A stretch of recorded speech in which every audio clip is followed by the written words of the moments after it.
Members of the Health and Allied Workers Indaba Trade Union held a protest earlier at the offices of the Limpopo Health Department. The union demands that Health MEC Dr. Ramathuba fill all the healthcare vacancies in the province.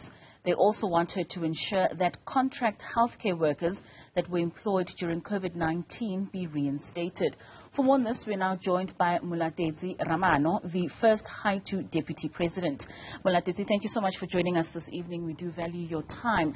Now, let's just start off maybe by you giving us a picture of how bleak the vacancies are with regards to the hospitals and the clinics in Limpopo. Good evening to you and the listeners. Let me paint a picture to say Limpopo is the worst. Limpopo is the only province with lots of vacancies that I think are man-created. Why do I say so? It's because there are vacancies that are there due to death, due to retirement, due to termination of contracts. But the Department of Health is insisting on using contract workers instead of permanenting the contract workers because they have utilized them for more than since 2019 till to date. That to us as a union, Health and Allied Workers in our trade union, shows that there is a need and they need them and they need their services. So we were marching to say, why are they not absorbing them permanently? So because there is vast shortage of staff, there's gross shortage of staff around Limpopo and particularly in November in the rural of rurales. Now, Mulatedzi, in your conversations with the department, what is their reasoning for not filling some of these vacancies?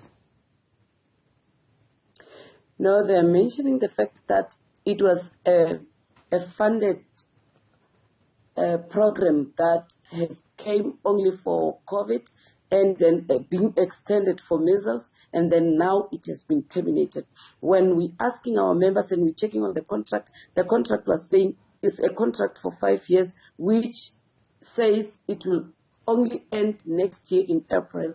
But still, we are saying because they have returned millions and millions of money to the treasury to say, here is the money, we no longer need, there's no need in Limpopo to utilize this kind of money. So can't they see a need in the open vacancies? Can't they see a need in the vast shortage of staff? Because this is killing the community, this is killing the patients.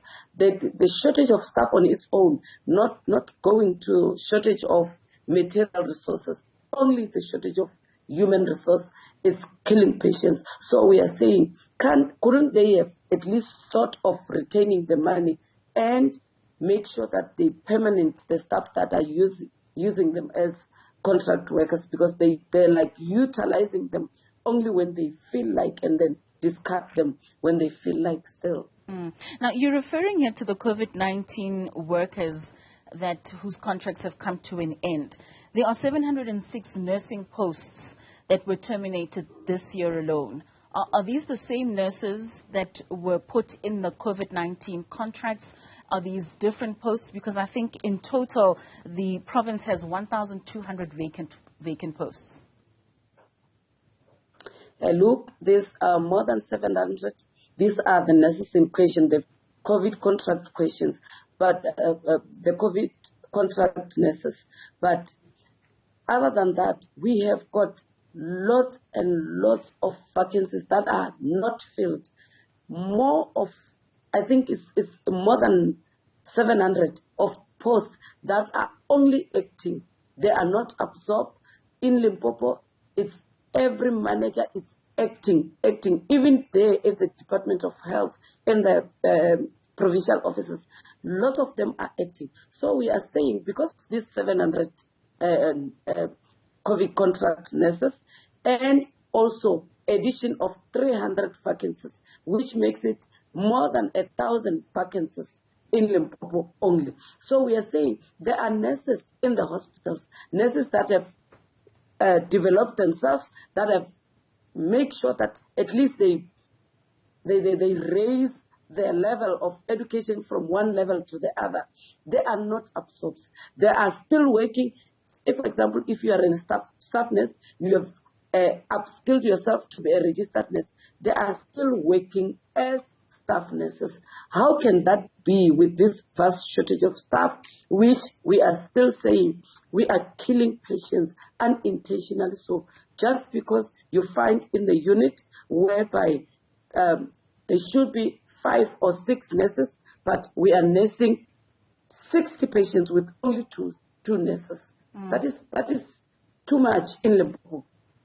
Most certainly. I mean, with 471 clinics and 43 hospitals in the province, and just that number that you're mentioning in terms of the ratio between a nurse and a patient, just expand more in terms of then the effects that it has on the service delivery with regards to health in Limpopo, this shortage of nurses. Look, maybe let me start with the effect that it has to nurses. Nurses are dying of burnout. Nurses are crawling. They are acquiring lots of conditions that are uncurable. For example, we've got hospitals that are combining your medical unit and the TB with MDR patients. That unit is combining only because there is shortage of staff, because they could see they cannot allocate staff for medical patients and other staff for TB. So they are utilizing the very same staff, and nurses end up contaminating the deadly MDR conditions, and then most of them, they are sick, most of them, they end up dying. So it means it adds on a shortage of staff because of lack of planning from the management.